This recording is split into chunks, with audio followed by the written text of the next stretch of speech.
خطبہ نمبر 1۔ اس خطبے میں امیر المومنین علیہ السلام نے مختلف مجلسوں، معرکوں اور پیش آنے والے حادثوں میں خطبوں کے انداز میں ارشاد فرمایا ہے۔ بسم اللہ الرحمن الرحیم۔ حمد و سپاس کا سزاوار وہ ہے کہ قوت نطق کلام رکھنے والی تمام ہستیاں اس کی مدح و ثنا سے عاجز و درماندہ ہیں، جس کی نعمتوں کو شمار کرنے والے گننے سے قاصر ہیں اور جس کا حق نعمت کوشش کرنے والے نہیں ادا کر سکتے۔ وہ خدا کہ جس کی حقیقت بلند ہمتوں کے ادراک سے ماورا ہے، جس تک فکر کی گہرائیاں پہنچنے سے قاصر ہیں، جس کے صفات کی کوئی حد نہیں، نہ کوئی ایسی نعمت ہے جو صفات خداوندی کا بیان کر سکے، نہ کوئی ایسا وقت جس کا شمار ممکن ہو، نہ کوئی ایسی مدت دراز جو منتہی ہو۔ اس نے خلائق کو اپنی قدرت اور اختیار سے پیدا کیا اور ہواؤں کو اپنی رحمت اور مہربانی سے پھیلایا، اور متحرک و لرزاں زمین کو سنگھائے بزرگ پہاڑوں سے میخ خوب کیا اور مستحکم و استوار فرمایا۔ دین کی پہلی بنیاد خدا کی معرفت ہے، اور معرفت کا کمال اس کی تصدیق ہے، اور کمال تصدیق توحید ہے، اور کمال توحید اس کو ہر چیز سے برتر ماننا ہے۔ یہ کمال اخلاص صفات کی ذات سے نفی ہے، کیونکہ ہر صفت غیر موصوف ہے اور ہر موصوف غیر صفت ہے۔ جس نے اس کی توصیف میں ذات کو صفت زائد سے ملایا، اس نے گویا ذات الہی میں دوئی پیدا کی، اور جس نے دوئی پیدا کی اس نے گویا اس کی ذات میں تقسیم مانی، اور جس نے ذات الہی میں تقسیم مانی وہ نادان ہے، اور جس نے نادانی کی اس نے خدا کی طرف اشارہ کیا، اور جس نے اشارہ کیا اس نے اسے محدود کر دیا، اور جس نے یہ پوچھا کہ خدا کس چیز میں ہے اس نے گویا کسی چیز کے ضمن میں اسے قرار دیا، اور جس نے سوال کیا کہ وہ کس چیز پر ہے تو اس نے دوسرے مقام کو اس سے خالی تسلیم کر لیا۔ خداوند تعالی ہمیشہ سے موجود ہے مگر حادث اور نوپید نہیں۔ وہ موجود ہے مگر اس کی ہستی عدم و نیستی کے بعد نہیں۔ وہ ہر چیز کے ساتھ ہے لیکن بطور ہمسر نہیں۔ وہ ہر چیز سے الگ ہے لیکن اس سے کنارہ کش نہیں۔ وہ ہر چیز کا فاعل ہے لیکن اس کا فعل حرکات اور آلات کا نتیجہ نہیں۔ وہ بصیر ہے جب اس کی مخلوق نہ تھی۔ وہ منفرد ہے کیونکہ اس کا کوئی ایسا ساتھی نہیں جس سے وہ اپنا جی بہلائے اور جس کے نہ ہونے سے اسے الجھن ہو۔ اس نے دنیا کو پیدا کیا اور پہلے پہل بنایا، بغیر اس کے کہ فکر کو کام میں لاتا یا تجربے سے فائدہ اٹھاتا، اور نہ اپنے نفس میں کوئی حرکت پیدا کی، نہ پہلے سے کوئی اہتمام کیا کہ جس کے لیے بے چین ہوا ہو۔ وہ چیزوں کو ٹھیک وقت پر عدم و نیستی سے وجود کی طرف لایا، اور گوناگون چیزوں میں موافقت اور سازگاری پیدا کی، اور ہر چیز کو اس کی طبیعت اور مزاج عطا کیا، اور ان طباع کے لیے شکل و صورت معین کی۔ وہ ان کی ابتدا اور آغاز سے پہلے ان سے واقف تھا۔ اس کا علم ان کے حدود اور انتہا کو محیط تھا، ان کی حالت اور پوشیدہ کیفیت سے آشنا تھا۔ پھر خدائے بزرگ و برتر نے زمین و آسمان کے درمیان اور جوا، فضا و اطراف اور شگوفوں میں شگاف اور آسمان سے دھلی ہوئی ہوا پیدا کی۔ اس جوا فضا میں متلاطم پانی جاری کیا جس کی موجیں بڑھ بڑھ کر بلند ہو رہی تھیں۔ اس پانی کو باد تند کی پیٹھ پر سوار کیا جو ہر چیز کو متزلزل کیے دیتی تھیں۔ ہوا کو حکم دیا کہ وہ پانی کو گرنے سے روکے اور اسے پانی کے زور پر مسلط کر دیا، اور اسی ہوا سے پانی کی حد بندی کر دی۔ ہوا کا دامن دور تک پھیلایا تھا اور پانی اس کے اوپر اچھل رہا تھا۔ پھر خدا نے ایک ایسی ہوا چلائی جو خشک تھی اور اسے پانی کے ساتھ ساتھ کر دیا۔ اس کی رفتار بہت تیز تھی۔ خدا نے ہوا کو حکم دیا کہ اس پانی کو حرکت دیتی رہے اور موجوں کو ابھار کر اوپر کی طرف پھینک دے۔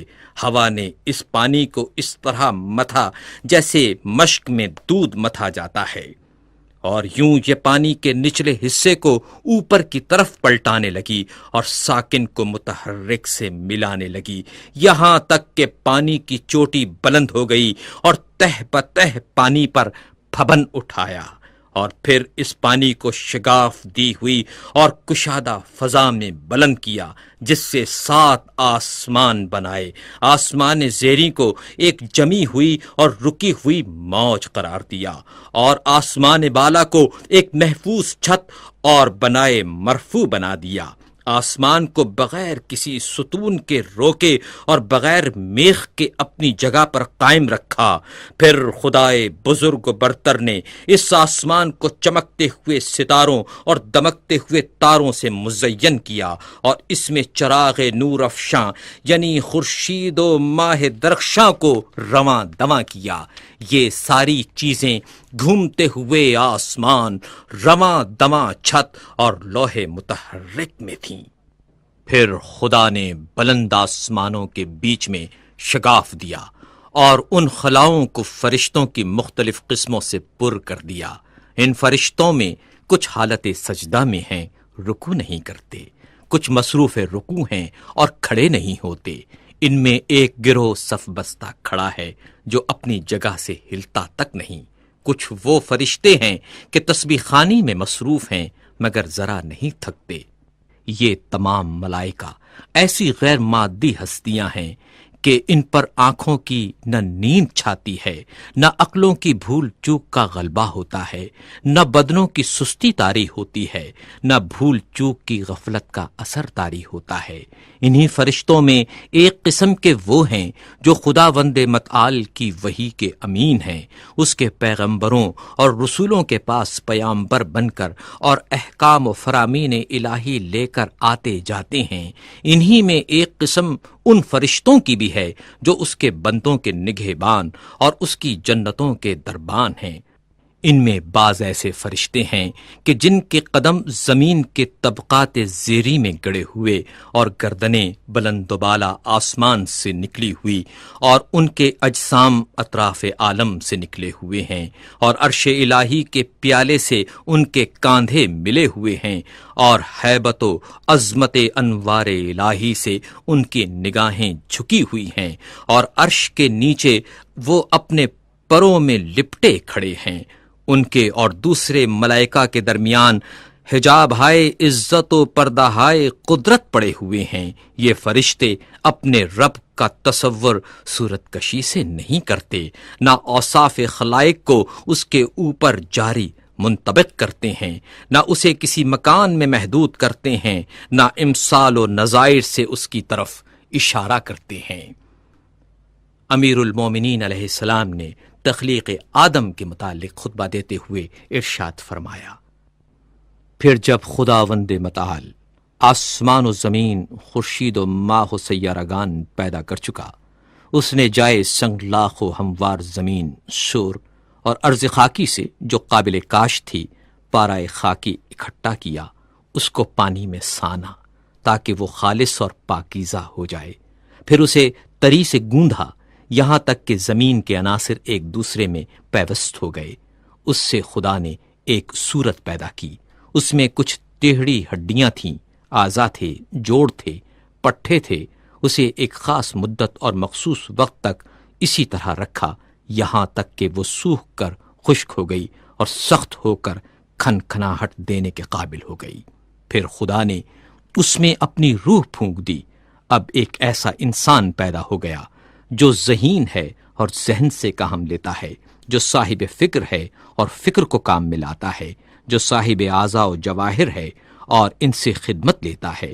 وہ اپنے اعضاء کو جس طرح چاہے جنبش دیتا ہے، صاحب فہم و فراست ہے، حق اور باطل میں تمیز کر سکتا ہے۔ وہ چکھنے کی حس کا مالک بھی ہے اور سونگھنے کی حس کا بھی۔ وہ رنگ اور جنس میں امتیاز کر سکتا ہے، مختلف رنگوں کی مٹی سے بنا ہوا، ان اخلاط سے ترتیب دیا ہوا جو ایک دوسرے سے معارض ہیں، گرمی سے بھی اور سردی سے بھی، تری سے بھی اور خشکی سے بھی، اندوہ و خوشحالی سے بھی۔ خدا نے یہ مخلوق پیدا کی اور آدمی نام رکھا۔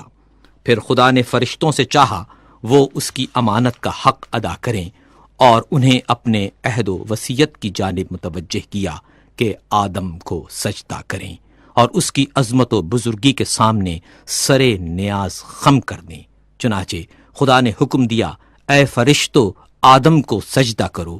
سب نے سجدہ کیا سوائے ابلیس کے، جسے آدم کو سجدہ کرتے ہوئے غیرت دامنگیر ہوئی اور اس پر شقاوت طاری ہو گئی۔ اپنے آگ سے پیدا ہونے کا خیال کر کے اس نے غرور کیا اور مٹی کے بنے ہوئے آدم کو حقیر و کم مایا جانا۔ اللہ نے اس کو مہلت عطا فرمائی کہ غضب الہی کا وہ مستحق ہو جائے اور بدبختی پورے طور پر تمام ہو جائے اور وعدہ پورا ہو کر رہے۔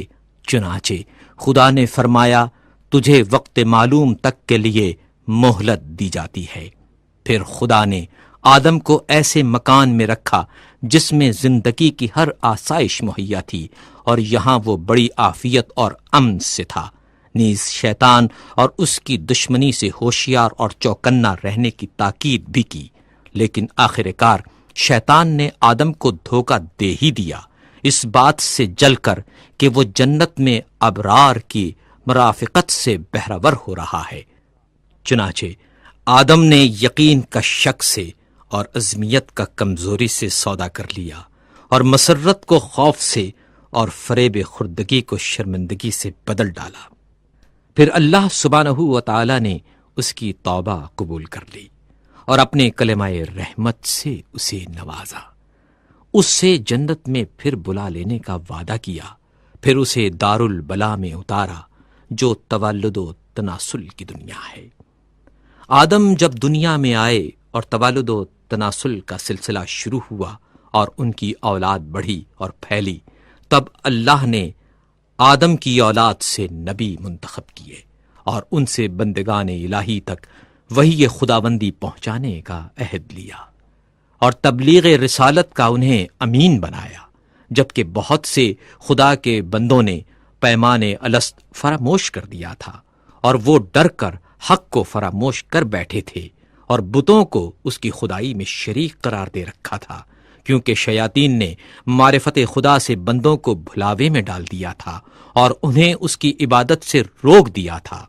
پس خدا نے ان میں لگاتار رسولوں کو بھیجا تاکہ وہ خدا کے بندوں سے عہد الست کا حق ادا کرائیں اور اس کی فراموش کردہ نعمتوں کو یاد دلائیں اور تبلیغ کر کے محبت قائم کریں، اور ان عقلوں میں جو وہم اور شک کے گرد و غبار میں دفن ہو گئی ہیں پھر سے ابھار دیں اور چمکا دیں، اور وہ نشانیاں جو سروں پر چھائے ہوئے آسمانوں میں ہیں انہیں دکھائیں، اور جو فرش زمین میں ہیں انہیں سمجھائیں، اور انہیں بتائیں کہ کیونکہ اچھی باتوں سے زندگی اچھی بنتی ہے، اور مہلت کیونکہ انہیں فنا کے گھاٹ اتار دیتی ہے، کیونکہ رنج و غم کی کثرت انہیں بوڑھا بنا دیتی ہے، اور کیونکہ آفات و حوادث کا تو اثر ہوتا رہتا ہے۔ خدا نے اپنی مخلوق کو کسی نبی، مرسل یا نازل شدہ کتاب یا حجت لازمہ یا راہ روشن کے بغیر نہیں چھوڑا۔ وہ رسول کہ جن کے ہاں تعداد کی کمی تبلیغ رسالت میں کوتاہی کی موجب نہیں ہوتی، اور نہ جھٹلانے والوں کی کثرت انہیں کچھ نقصان پہنچاتی ہے۔ کچھ رسول آئے جنہوں نے پہلے والے رسولوں کی خبر دی اور بعد میں آنے والوں کی تصدیق کی، یوں ہی قرن گزرے اور صدیاں بیت گئیں اور زمانے گزرتے رہے اور آباء و اجداد آئے اور گئے، ان کی نسلیں گزریں، یہاں تک کہ خداوند قدوس نے محمد صلی اللہ علیہ وآلہ وسلم کو بھیجا تاکہ اس کا وعدہ پورا ہو جائے اور اس کی نبوت ختم ہو جائے۔ انبیاء سے اس نے اس رسول صلی اللہ علیہ وآلہ وسلم کے بارے میں عہد لے لیا تھا، ان کی علامتیں مشہور اور ولادت باعزت ہے۔ جب حضرت صلی اللہ علیہ وآلہ وسلم تشریف لائے تو دنیا میں ملل متفرقہ اور اقوام منتشرہ کی کثرت تھی۔ مختلف فرقے تھے، بعض وہ کہ خدا کو بندوں سے تشبیہ دیتے تھے اور اسے مخلوقات کی طرح جانتے تھے، بعض وہ تھے جو اس کے نام میں تحریف کرتے تھے جو اس کی ذات سے کوئی تعلق نہیں رکھتے تھے، کچھ ایسے جو اس کے علاوہ کسی غیر کے لیے رائے دیتے تھے۔ رسول صلی اللہ علیہ وآلہ وسلم نے انہیں گمراہی سے ہدایت کی طرف نکالا، انہوں نے انہیں جہالت سے بچایا۔ پھر خدا نے چاہا اپنے رسول صلی اللہ علیہ وآلہ وسلم سے ملاقات کرے، وہ اپنے رسول صلی اللہ علیہ وآلہ وسلم سے راضی تھا۔ اس نے اپنے رسول کو اس بات سے ماورا سمجھا کہ وہ دنیا میں رہے اور اس کی سختیاں سہے، لہٰذا اسے کرامات اور بزرگی کے ساتھ اٹھا لیا صلی اللہ علیہ وآلہ وسلم۔ پھر حضرت صلی اللہ علیہ وآلہ وسلم نے تم میں وہی چھوڑا جو اور انبیاء نے اپنی امتوں میں چھوڑا تھا، کیونکہ گزشتہ انبیاء نے اپنی امتوں کو یوں ہی بغیر کسی روشن راستے اور مستقل نشانی کے نہیں چھوڑا تھا۔ تمہارے رب کی کتاب اب رسول صلی اللہ علیہ وآلہ وسلم کی وفات کے بعد تمہارے پاس ہے۔ رسول اللہ صلی اللہ علیہ وآلہ وسلم نے اس کے حلال و حرام کو واضح کر دیا، اس کے فرائض و فضائل کو، اس کے ناسخ اور منسوخ کو، اس کی رخصت اور عظمیت کو، اس کے خاص اور عام، اس کے عبر و امثال کو، اس کے مرسل اور محدود کو، اس کے حکم اور متشابہ کو اچھی طرح کھول کر بتا دیا، اس کے مجملات کی تفسیر کر دی، اس کے اسرار اور گہرائیوں کو ظاہر کر دیا۔ ان میں ایسے میثاق بھی ہیں جن کے جانے بغیر چارہ نہیں، اور ایسے بھی ہیں جن سے بندے اگر نا واقف رہیں تو کوئی کام نہیں رکتا۔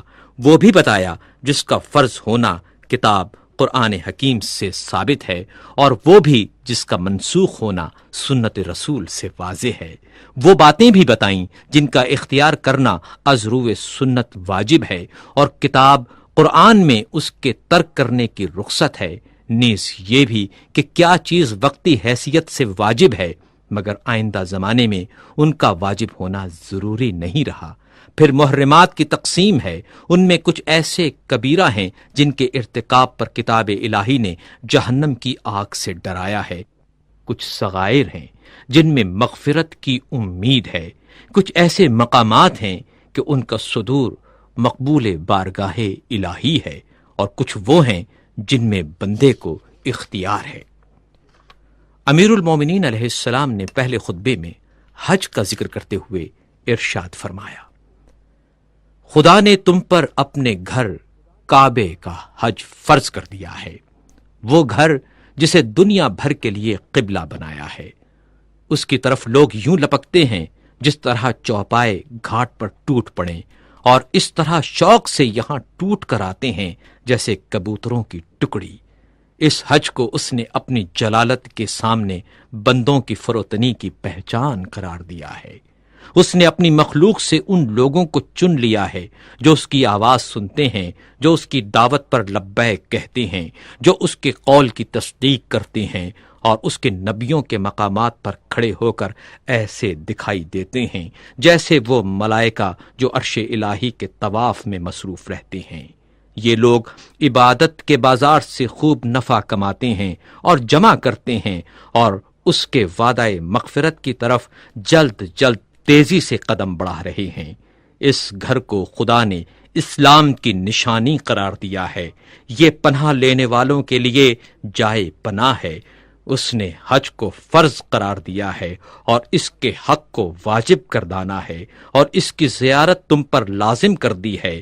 چنانچہ خدائے بزرگ و برتر فرماتا ہے، اللہ کی طرف سے ان لوگوں پر حج فرض ہے جو زاد راہ رکھتے ہیں، اور جس نے انکار کیا تو خدا سارے عالم سے بے نیاز ہے۔